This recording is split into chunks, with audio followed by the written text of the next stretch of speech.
Post کیا. کہتے ہیں افسوس صد افسوس کہ شاہین نہ بنا تو، دیکھے نہ تیری آنکھ نے فطرت کے اشارات. اپنی جماعت کو کہہ رہے کہ شہین نہیں بنے آپ نے، ووٹ کو عزت نہیں دی، بس اشاروں کنایوں کے اندر ہی باتیں کرتے رہے. لیکن آج ظفر نقوی نون لیگ سے ان کا تعلق ہے، یعنی تعلق سے مراد نون لیگ کی طرف سے ہی یہ کرتے ہیں صحافت. تو آج انہوں نے جو ہے وہ ظاہر انہوں نے تھوڑا سا کھڑے ہوئے ہیں، پتہ نہیں اب اس کے پیچھے وجہ کیا ہے. کہتے ہیں اسلام آباد ہائی کورٹ نے جب کہا تھا کہ عمران خان کسی بھی مقدمے میں گرفتار نہیں کیا جا سکتا اور نہ ایف آئی آر درج ہو سکتی ہے، تو اس وقت سپریم کورٹ کے سینئر موسٹ جج جسٹس سردار طارق نے کہا تھا یہ کیسا حکم دے دیا ہے. کہتے ہیں اس وقت جو جج تھے طارق مسعود صاحب نے کہا یہ کیسا حکم دے دیا ہے، ایک بندہ عدالت سے باہر نکل کر قتل کر دے تو کیا اس پر مقدمہ نہیں ہوگا. کہتے ہیں 27ویں ترمیم کے اندر کہا جا رہا ہے کوئی چیف ہوتے ہوئے، کوئی صدر ہوتے ہوئے، کوئی وزیر اعظم ہوتے ہوئے کچھ بھی کر دے اور اس کے بعد عہدہ نہ بھی ہو پھر بھی کچھ کر دے، نہ اگلے مقدمے نہ پچھلے مقدمے، کچھ ہو ہی نہیں سکتا نا، انٹچیبل.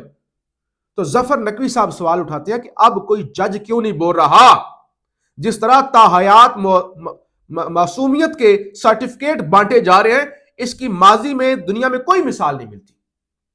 اب کہتے ہیں کہ جج کیوں نہیں بولتا. اس وقت تو خان کی بات آئے نا، دو ٹکے کے لوگ بولنا شروع ہو جاتے ہیں اور پیچھے چلے جاتے ہیں پاشا فلانا ڈمکانا. اور تمہیں پاشا یاد ہے، تمہیں فیض یاد ہے، وہ فیض نے یہ کیا. اچھا جو بھی ہو رہا ہے اتنا تو فیض نے کچھ نہیں کیا، اتنا فیض نے نہیں کیا ہوگا. اگر کوئی فیض نے کیا بھی ہے نا تو فیض نے یہ جو بھی ہو رہا ہے اور اس پر موجودہ فیض کیا کر رہے ہیں، اس پر کیوں راوی خاموش ہیں. بہرحال ظفر نقوی نے لکھا کہ وہ شداد تھا، ایک شداد تھا. حضرت ہود علیہ السلام کے دور میں حضرت ہود علیہ السلام اس کے پاس آئے اور کہا کہ اچھے بن جاؤ، بندے بن جاؤ، انسان کے بچے بن جاؤ، تم بادشاہ ہو، اچھے کام کرو گے تو جنت میں جاؤ گے. اور جنت کا جب بتایا گیا تو شداد نے 300 سال لگا کے خود اپنی جنت بنا دی. تو اشارے دے رہے ہیں کہ یہ جو آپ بندوبست کر رہے ہیں آپ نے ہمیشہ زندہ نہیں رہنا. تو بہرحال اچھی بات ہے، آوازیں جو ہیں وہ اٹھ رہی ہیں. لیکن مسئلہ کیا ہے؟ مسئلہ یہ ہے یہ جو ابھی ترمیم آئی ہے نا، اس میں جو وزیر اعظم شہباز جب انہوں نے مسودہ دیکھا، پہلے تو انہیں پتہ ہی نہیں تھا کہ کیا ہے، بس اتنا تھا ترمیم ہے، اس کا نمبر 27 ہے کیونکہ وہ 27ویں ترمیم ہے آئین کے اندر. انہوں نے مسودہ دیکھا، انہوں نے کہا فیلڈ مارشل تو تاحیات، ہم کیوں نہ پیچھے رہ جائیں بھائی. تو زرداری نے کہہ دیا بھائی مجھے بھی تاحیات ہی دو، پھر تاحیات ہی. شہباز نے کہا بھائی آپ تاحیات لے رہے تو میں کیا کروں. اب مسئلہ کیا ہے؟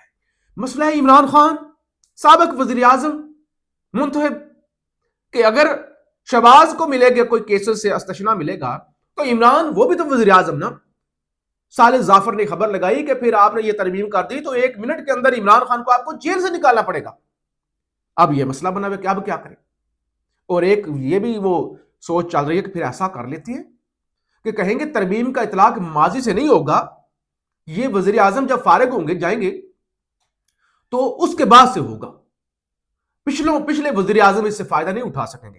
تو یہ یعنی عمران خان ہر جگہ پہ ان کو پریشان کر رہا ہے. اور عمران خان کی وجہ سے نون لیگ اور پیپلز پارٹی کے اندر جو بھی نقاب تھے، جو بھی کہتے تھے کہ ہماری یہ والی صحافت مریم کے یا یہ والی ہماری سیاست، مریم کے پرانے 3-4 سال پرانے کلپ اٹھا کے دیکھیں نا، ایسا لگتا ہے کہ چی گبیرہ کی روح آئی ہوئی ہے ان کے اندر.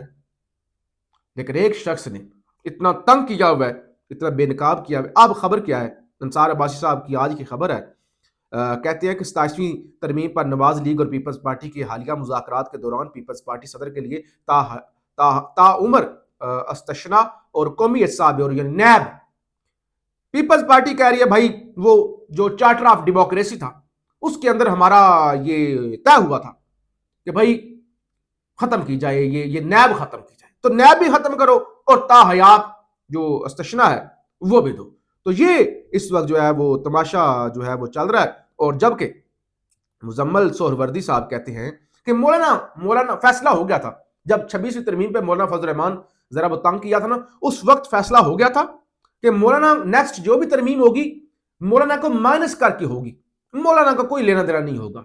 اور اب کہتے ہیں کہ اب کیونکہ پیپلز پارٹی والی چیزیں مانگ رہے ہیں نا، اب یہ طے ہو گیا کہ اب اگلی جو ترمیم آئے گی اس میں ہم اتنے پی ٹی آئی کے بندے نائل کر کر کے سزائیں دے دے کے اور ان سیٹوں پر نون لیگ کو جتوا کے اتنی میجورٹی کر لیں گے کہ پیپلز پارٹی کی بھی ضرورت نہیں پڑے گی. یعنی آئندہ سسٹم سے مولانا گیا, پیپلز پارٹی کو بھی اسی طرح سے سسٹم سے اٹھا کے باہر پھینک دیا جائے گا, اور پھر فیلڈ مارشل ہوں گے اور شہباز شریف ہوں گے, اور یہی جوڑی جو ہے وہ چلے گی. بہرحال اس وقت جو ہے وہ معاملہ چل رہا ہے, اجلاس جاری ہے.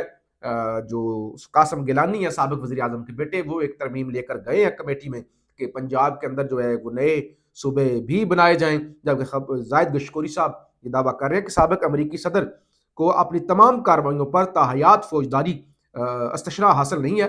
امریکی سپریم کورٹ نے جولائی 2024 کے فیصلے میں قرار دیا کہ سابق صدر کو صرف ان سرکاری اقدامات پر مکمل استشراء حاصل ہوگا جو ان کے آئینی اختیارات کی دائرہ کار میں آتے ہیں, لیکن غیر سرکاری یا نجی کارروائیوں پر کوئی استثنا نہیں کیا جا سکتا. یعنی امریکہ کے اندر بھی یہ نہیں ہے, دنیا کے کسی ملک طاقتور یا کمزور ملک کے اندر بھی یہ نہیں ہے کہ اپنے آپ کو خود ہی امیر المومنین بنا لو اور اپنے آپ کو خود ہی فرشتہ بنا لو اور کہا جائے کہ ہم تو معصوم ہیں, ہم سے تو تا حیات کو غلطی ہو نہیں سکتی, اور اگر غلطی ہو جائے تو پھر اس پر کاروائی نہیں ہو سکتی. بہرحال آج تحریک تحفظ آئین پاکستان کی پریس کانفرنس بھی ہے پریس کلب کے اندر, اس حوالے سے بھی ہم آپ کو آگاہ کریں گے.